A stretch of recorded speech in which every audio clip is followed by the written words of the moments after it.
अस्सलाम वालेकुम गाइस। उम्मीद करता हूँ मैं कि दुनिया में मेरे तमाम सब्सक्राइबर्स जहाँ भी मौजूद होंगे वो खैरियत से होंगे, खुश होंगे और उनकी ज़िंदगी बेहतर गुजर रही होगी। अल्लाह ताला मेरे तमाम सब्सक्राइबर्स को, मुझे, मेरी फैमिली को, हम सबको सेहत दे, ज़िंदगी दे और हम सब की जो भी मुश्किलात हैं उन मुश्किलात को हल फरमाए या दूर फरमाए। अगर आप में से किसी ने भी अब तक मेरे चैनल को सब्सक्राइब नहीं किया तो मुझे सपोर्ट करने के लिए सबसे पहले इस चैनल को सब्सक्राइब कर लें। गैस, ये जो कहानी है ये कहानी मिस्टर साइम की कहानी है और ये कहानी 2008-2009 की कहानी है। ये बताते हैं कि उस दौर में ये एक बहुत बड़े बैंक के अंदर जॉब किया करते थे। अब जब आप किसी अच्छे इदारे में, किसी बड़े बैंक में जॉब किया करते हैं तो अक्सर ऐसा होता है कि उनकी मीटिंग्स के लिए या डिनर्स वगैरह के लिए आप लोगों को अपने अपने ऑफिस से बाहर जाना होता है। तो वैसे ही सर्दियाँ चल रही थी और ये बताते हैं कि दिसंबर की शायद 27 या 28 तारीख थी। तो हमें लालाजार के इलाके में एक जगह डिनर के लिए मदऊ किया गया। खैर, मैं जैसे तैसे उस डिनर के अंदर पहुंच गया। जब मैं वहाँ पे पहुँचा तो वहाँ पे डिनर करते करते या फ्री होते होते रात के तकरीबन 12 साढ़े 12 बजे का टाइम हो चुका था। इत्तेफाक है कि मेरे पास उस दौर में गाड़ी या बाइक वगैरह मौजूद नहीं थी।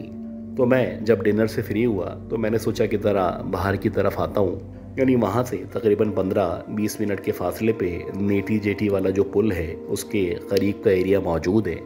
मैं उस तरफ आ जाता हूँ, वहाँ के यकीनन कोई ना कोई रिक्शा, कोई ना कोई टैक्सी मुझे ज़रूर मिल जाएगी। खैर, जब मैं उस होटल से निकला तो मेरा ख्याल था कि सीधा सीधा रास्ता है और सीधे रास्ते पे जब मैं चलता रहूँगा तो ये रोड वाला एरिया स्टार्ट हो जाएगा। एक तो ये जो एरिया है ये बड़ा पोश इलाका है और यहाँ पे दिन के औकात में भी बहुत ज़्यादा सन्नाटा या खामोशी हुआ करती है।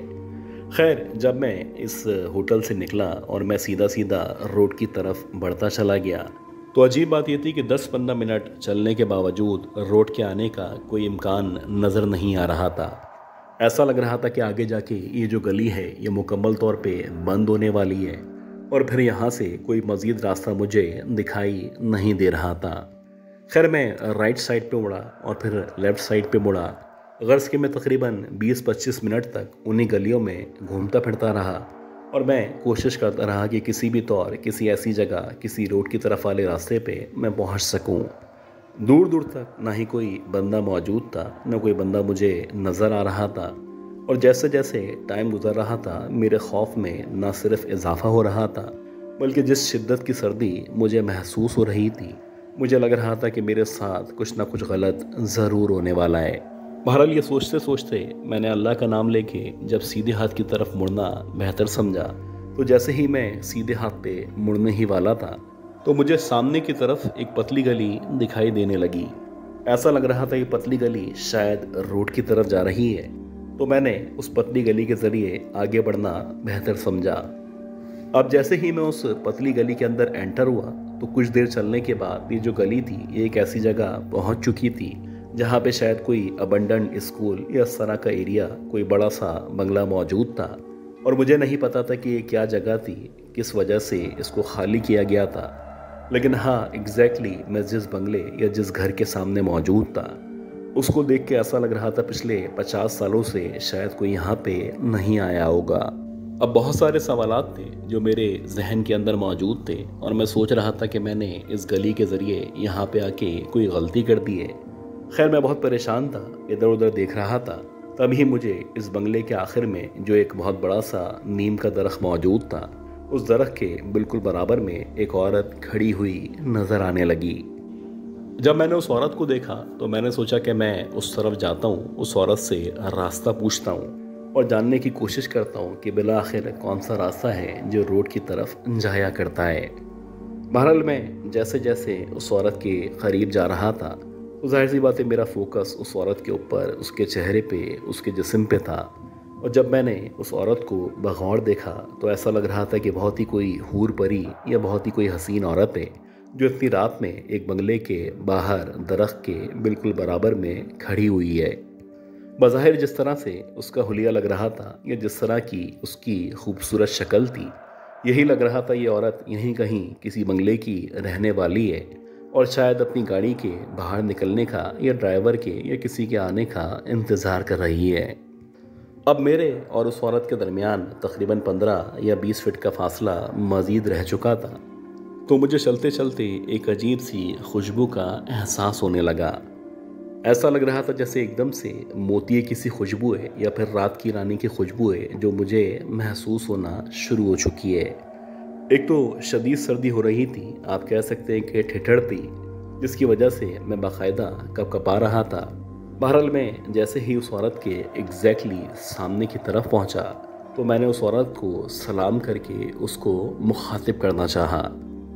हैरानकुन बात यह थी कि जब मैंने उस औरत को सलाम किया या उसको मुखातिब करना चाहा तो बजाय इसके कि वो औरत मेरे सलाम का जवाब देती या मुझे कोई रिस्पॉन्स करती, वो मुसलसल सीधे यानी स्ट्रेट देख रही थी और शायद वो मुझे देखना भी नहीं चाहती थी। एक अजीब सी सूरत हाल थी। मैं 2-3 बार उस औरत को मुखातिब कर चुका था और ऐसा लग रहा था कि मैं यहाँ पे खड़ा हुआ उस औरत के सामने जलील हो रहा हूँ। वो ना ही मेरी बात का रिस्पॉन्स करती, ना ही मुझे कुछ कहती। बहरहाल मैं जब उससे कहीं रोड की तरफ वाले रास्ते का पूछता तो उसकी आंखों में एक अजीब सी कशिश सी दिखाई देने लगती। गर्ज के ये जो औरत थी, इसको आप कह सकते हैं कि सरापा इसके अंदर इस कदर खूबसूरती या अट्रैक्शन मौजूद थी कि मैं बावजूद इसके कि वो मेरी बातों का जवाब नहीं दे रही थी, बार बार उस औरत से वही सवाल दोहराया जा रहा था। खैर जब मैंने 2-3 बार मज़ीद यही सवाल किया तब उस औरत ने आहिस्ता आहिस्ता करके मेरी तरफ मुतवज्जो होना शुरू किया।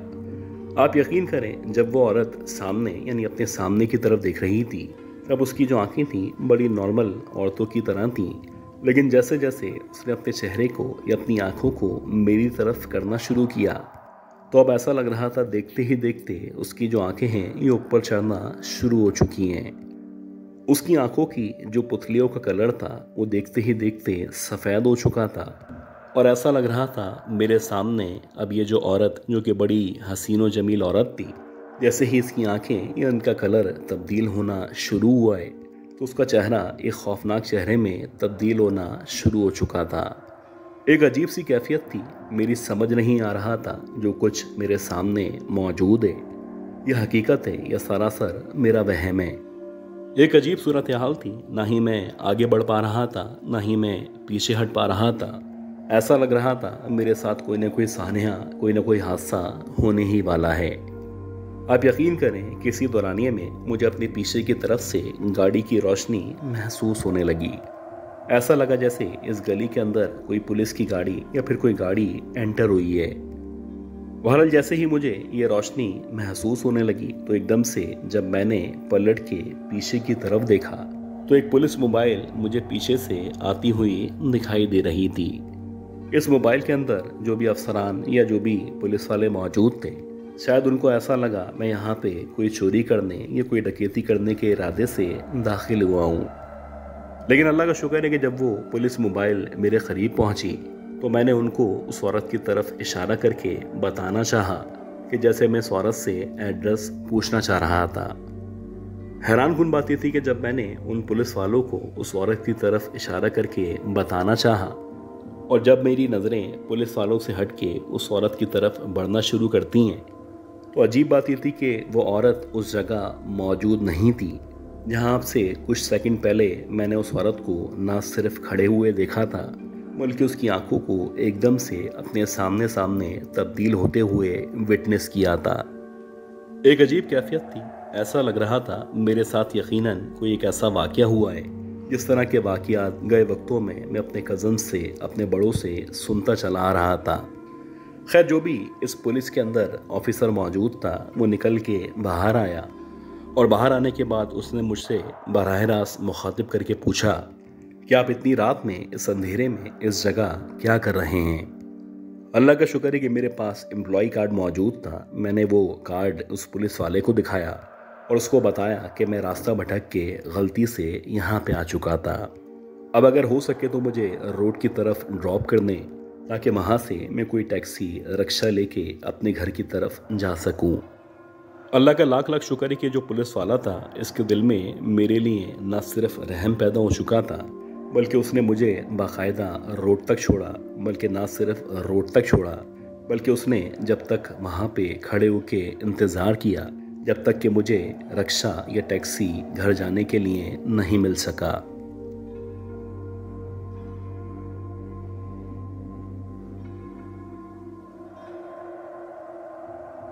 ये कहानी हमारी परदादी की कहानी है और मुझे अच्छी तरह याद है कि उनकी वफ़ात से पहले यानी 1966 में ये वाक़या उनके साथ पेश आया था।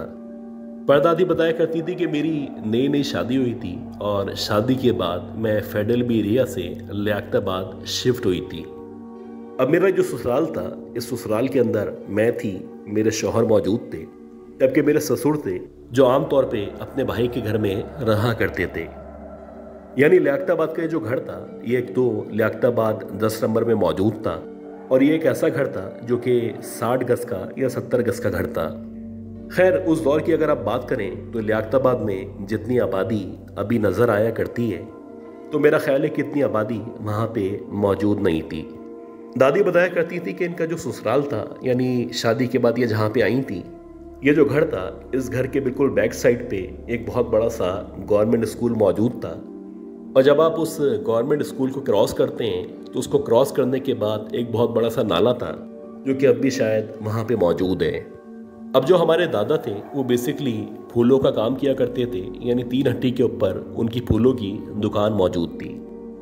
अक्सर ऐसा होता कि दादा को वापस आते आते रात के कभी 2 बज जाते, कभी 3 बज जाते और कभी कभी ऐसा होता कि काम बहुत ज़्यादा होने की वजह से पूरी पूरी रात दादा को वहीं पे ही रुकना पड़ता। दादी बताती कि जब मैं रुखसती के बाद यहाँ पे आई तो बाज़ाहिर सब कुछ अच्छा था। जाहिर सी बात है, कोई फैमिली नहीं थी, इतने ज़्यादा लोग नहीं थे, तो मैं एक सुकून सा महसूस किया करती थी। लेकिन जैसे जैसे टाइम गुजर रहा था वैसे वैसे कुछ अजीब सी बातें, कुछ अजीब से वाक़यात मेरे साथ पेश आना शुरू हो चुके थे। जैसे कि दादी बताती हैं कि सबसे पहले एक दफ़ा ऐसा हुआ कि दिसंबर चल रहा था और हल्की हल्की सी सर्दी शुरू हो चुकी थी। तो दादी की कोशिश होती थी कि जो भी खाना वगैरह बनाना है वो 7:30-8 बजे तक मुकम्मल कर लें। उसके बाद कभी कभी अंधेरे की वजह से खाना बनाने में दुश्वारी हुआ करती थी। खैर, दादी बताती कि इसी तरह एक रात थी और रात के तकरीबन 8 साढ़े 8 बजे का टाइम था। ईशा की नमाज भी हो चुकी थी तो मैं अपनी रोटियां बना रही थी। अब पुराना दौर था, लाइट मौजूद नहीं थी। एक लालटेन थी जो कि गैस के ऊपर चला करती थी, वो सहन में लगी हुई थी और उसी की रोशनी की मदद से मैं रोटियां बना रही थी। मेरी आमतौर पे कोशिश होती थी कि मैं 4 या 5 रोटियां बनाऊं और इसके बाद इसको ख़त्म कर दूं। दादी बताती कि पहले मैंने एक रोटी डाली, उसके बाद दूसरी रोटी डाली और ये डालने के बाद जब मैं इत्तफाक से वॉशरूम की तरफ गई तो जब मैं वॉशरूम से वापस आई तो मैंने देखा कि वहाँ पे वो रोटियां मौजूद नहीं हैं। अब कुछ देर के लिए समझ ही नहीं आया कि ये जो रोटियां मैं बना चुकी हूँ ये बिला आखिर कहाँ पे गई हैं। काफ़ी देर तक मैं इधर उधर देखती रही, मैंने गौर किया, लेकिन मेरी समझ में कुछ भी नहीं आया। मेरा ख्याल था कि हो सकता है कि जैसे बिल्ली या कुत्ता वगैरह घर के अंदर आ गए होंगे और रोटियां लेने के बाद बाहर चले गए होंगे, जैसे कि आमतौर पे हुआ करता है कि बिल्ली वगैरह आमतौर पे इस तरह की हरकत किया करते हैं। खैर, मैंने दोबारा से रोटियां डालना शुरू की और रोटियां डालने के बाद रात में जब तुम्हारे दादा घर पे वापस आए तो मैंने उनसे कहा कि ऐसे ऐसे मैंने 2 रोटियां बनाई थी, ऐसा लगा जैसे उनको कोई बिल्ली या कुत्ता उठा के ले गया है। अब दादा से जब मैंने ये बात शेयर की तो उन्होंने कोई जवाब नहीं दिया। मुझे लगा कि शायद वो इस बारे में बात नहीं करना चाहते, यह हो सकता है कि इनको ऐसा लग रहा हो जैसे मैं अपने पास से कोई बात कर रही हूँ। खैर, इस तरह एक रात गुजर गई। एक रात गुजरने के बाद जब दूसरी रात का आगाज़ हुआ तो सेम टाइम पे सेम जगह पे मैं वैसे ही रोटियां बना रही थी। तो रोटी बनाते बनाते जब मैंने 2 रोटियां मुकम्मल की तो मेरे सामने सामने जहाँ पे आग लगी हुई थी उस आग के बराबर में एक छोटा सा रोशनदान मौजूद था। मैंने देखा कि रोशनदान के अंदर से एकदम से कोई चीज़ निकली है, जैसे कि शायद किसी का हाथ बाहर निकला हो, और निकलने के बाद 1 सेकंड के अंदर अंदर जो रोटियां बन चुकी थी उन रोटियों को लेके वो हाथ वापस बाहर चला गया है। अब मेरी समझ ही नहीं आया कि मेरे सामने हुआ क्या है। काफ़ी देर तक तो मैं सोच ही रही कि कोई हाथ बाहर निकला था या कोई जानवर या कोई बिल्ली एकदम से आके रोटियों को झपट के मेरे सामने से लेके चली गई है। काफ़ी देर तक मैं सोचती रही और मैंने सोचा कि मैं रात में अपने शौहर से यानी तुम्हारे दादा से ज़रूर ये बात डिस्कस करूँगी। अब जब रात में वो आए तो इत्तेफाक से मेरी उनसे कोई बातचीत नहीं हुई। वो भी थके हुए थे। उन्होंने खाना वगैरह खाया और खाना खाने के बाद वो सोने चले गए। अब जब तीसरी रात का आगाज़ हुआ तो वैसे ही तुम्हारे दादा अपने काम पे गए हुए थे और वैसे ही मैं उसी जगह बैठी हुई उसी टाइम पे रोटी बना रही थी। रोटी बनाते बनाते जब मैंने चौथी रोटी डालना शुरू की तो ऐसा लगा कि उसी रोशनदान से एक लंबा सा बहुत काला सा हाथ बाहर निकला है। अजीब बात यह थी कि उस हाथ में बेतहाशा बाल ही बाल मौजूद थे और ऐसा लग रहा था कि उस हाथ के ऊपर जो उंगलियां मौजूद हैं वो बहुत लंबी लंबी पतली पतली उंगलियां हैं। अब जैसे ही ये हाथ उस रोशनदान से बाहर की तरफ आया तो एक लम्हे के लिए मेरी समझ ही नहीं आया कि मेरे सामने क्या आ चुका है। बहरहाल ये हाथ जैसे ही आगे की तरफ आया तो ऐसा लगा जैसे मेरी जान निकल जाएगी। इसी दौरानिये में उस रोशनदान के पीछे की तरफ से एक आवाज़ आई, ए बाजी ये रोटी मुझे दे दे।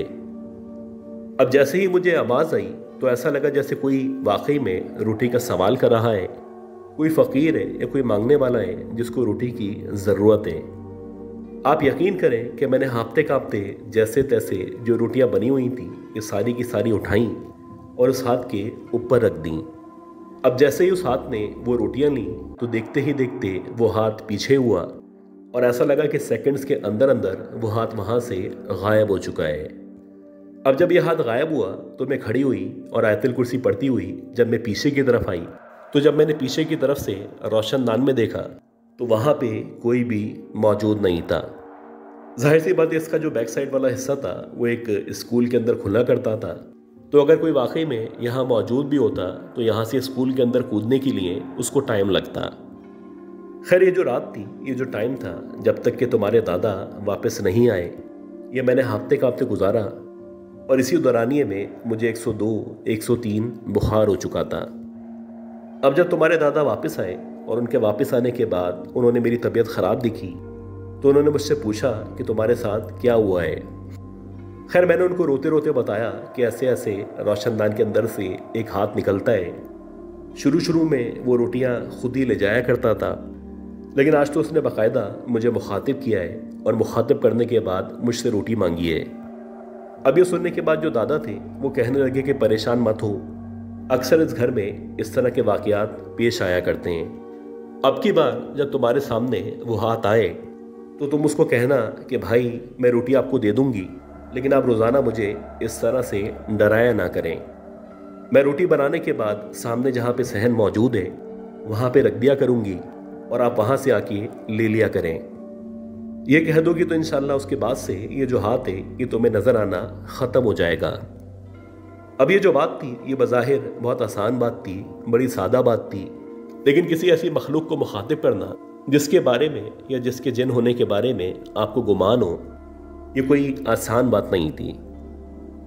दादी बताती कि अगले दिन यानी 5वीं या 6ठी रात जब मैंने रोटी बनाना शुरू की और जब मेरे सामने रोशनदान से वो हाथ बाहर निकला तो मैंने आज हिम्मत करके उसको बोला कि भाई मैं रोटी वहाँ पे सहन में रख दिया करूँगी, आप वहाँ से ही रोटी लेके चले जाया करें। और ऐसा ही हुआ कि वो हाथ एकदम से गायब हो गया और उसके बाद से जब भी मैं रोटी बनाया करती थी तो 2 या 3 रोटियां सहन में रख दिया करती थी और कुछ देर के बाद जब मैं वहाँ पे जाके देखती तो वहाँ पे वो रोटियां मौजूद नहीं हुआ करती थी। हाँ, उसके बाद से कुछ चीज़ें थी जो हमने महसूस करना शुरू की कि आहिस्ता आहिस्ता करके मेरे शौहर का जो कारोबार था या उनका जो काम था उसमें बरकत होना शुरू हो गई। देखते ही देखते हमारा जो काम था वो इस कदर बढ़ता चला गया कि एक के बाद 2, 2 के बाद 3 और बिलाखिर हमने तकरीबन 20 नौकरों को अपने पास नौकरी पे रखा। जैसे जैसे दिन गुजर रहे थे वैसे वैसे हमारे हालात अच्छे से अच्छे होते चले जा रहे थे और समझ ही नहीं आ रहा था कि ये जो मदद है बिलाखिर कहाँ से हो रही है। लेकिन एक बात थी कि हमारी लाख कोशिश के बावजूद ना ही हम उस घर को तब्दील कर पाते थे, ना ही हम कहीं और जाने का सोच सकते थे। जब भी हम सोचते कि इस घर को चेंज कर लें, यहाँ से चले जाएं, तो कोई ना कोई मसला हो जाता। खैर दादी बताया करती थी कि जितने अरसे तक हम लोग वहाँ पे उस घर के अंदर रहे, उस तमाम अरसे में रोज़ाना की बुनियाद पे 2 से लेकर 5, 5 से लेकर 10 और एक वक्त ऐसा आ गया था कि 20-20 रोटियां दादी सहन के अंदर रखा करती थीं और कुछ देर के बाद ये तमाम रोटियां उस जगह से, उस सहन से देखते ही देखते गायब हो जाया करती थीं। बहरहाल जब दादी का इंतकाल हो चुका था तो उनके इंतकाल के बाद से ये जो सिलसिला था ये ख़त्म हो चुका था और दादा का ये मानना था कि बुनियादी तौर पे जो हाथ रोशनदान से निकला करता था, जो रोटी मांगा करता था, वो हमारे घर में एक जन था जो कि सालों से वहाँ पे रहा करता था।